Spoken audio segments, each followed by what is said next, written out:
Dinkum is getting a major update on October 29th called the Animal Tracks Update, and today we're taking a look at some of the new items and changes.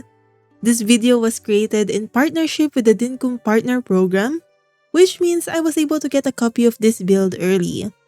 Keep in mind that some of the things here might change once the update is out for everyone, and this video will be filled with spoilers.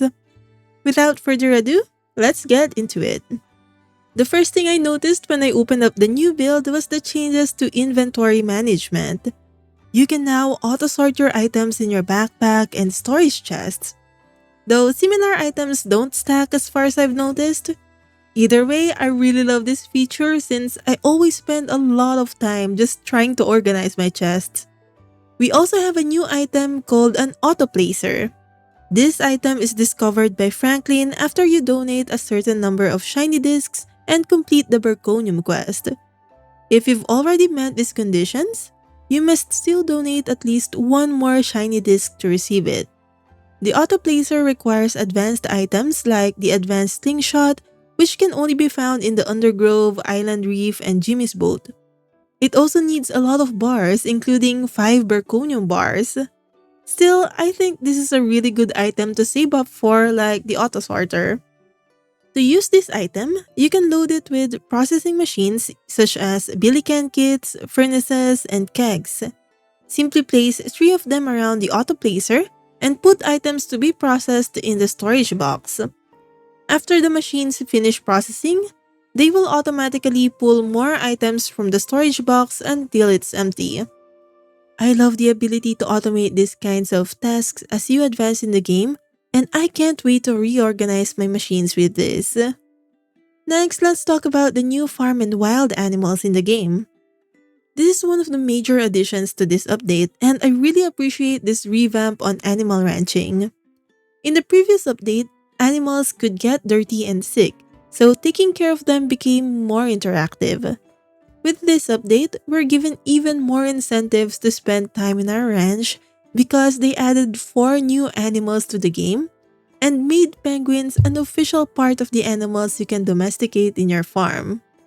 All of these animals are quite rare and can be captured using a trap and brought back to your farm, but you won't be able to interact with them unless you use an item called a domesticate on them. You can purchase this item at Irwin's once you have a trapping license level 2 or higher. Let me walk you through each new animal. First up, the penguin. Penguins already exist in the game and can be found in the far southwest islands during winter. Previously, players could use their traps to bring penguins back to their farms and keep them fenced in, but there was no way to interact with them or feed them at all, so they seemed out of place.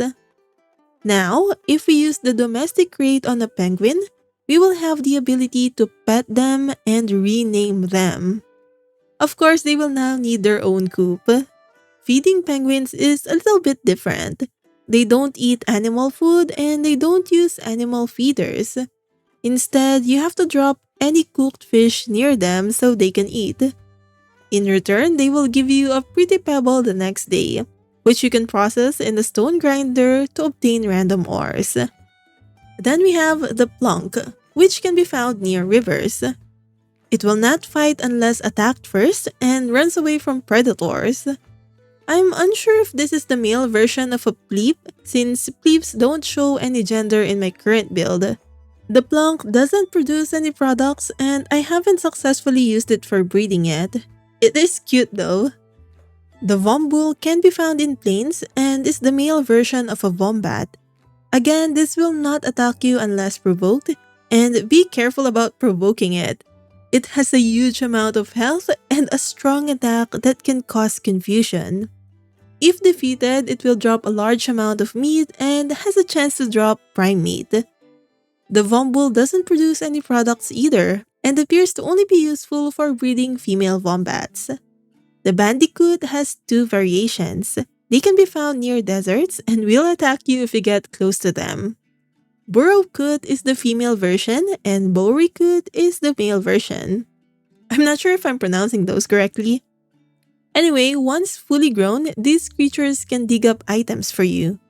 They can dig up native bread from a grassy tile which you can eat, sell, or use as crafting material. But if the tile around them is bare, they will instead dig up worms which can be used as bait for the crab pot.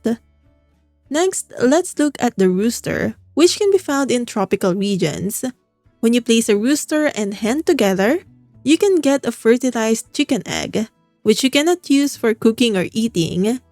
Instead, you can place it inside an egg incubator to hatch into a baby chook. The recipe for the incubator can be obtained once you get Animal Breeding License Level 1.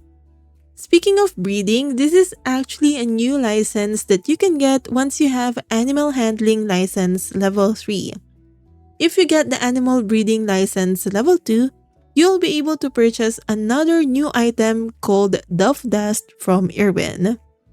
When used on a male animal, it will search for a female to attempt to breed. Unfortunately, penguins cannot be bred. So far, it has worked on my wombat and bandicoot, but I still don't know if it will work on pleeps. Once two animals are bred successfully, you will be able to see this from your journal. It takes several days before they give birth, and it takes place between 8 and 12 in the morning. The newborn will appear in the same pen with the mother.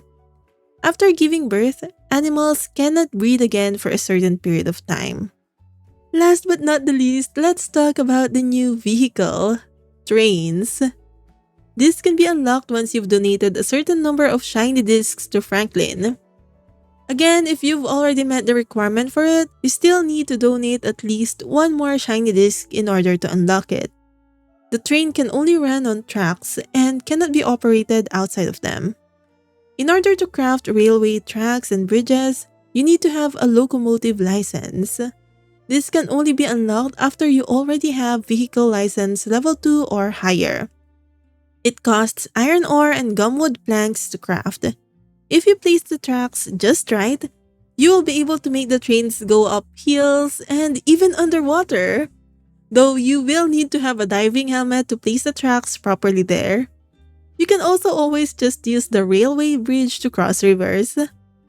You can control the speed of the train and make it stop at whichever point, so it's a useful way to get around buildings quickly, especially if you already have a large base.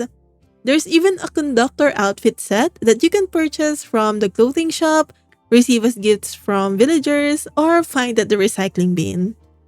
Again, this update drops on the 29th of October, and I'd love to hear your thoughts about it in the comment section. Which part of the update are you most excited about? I know this update can't come soon enough, but in the meantime, check out this next video for 50 Dinkum tips and tricks.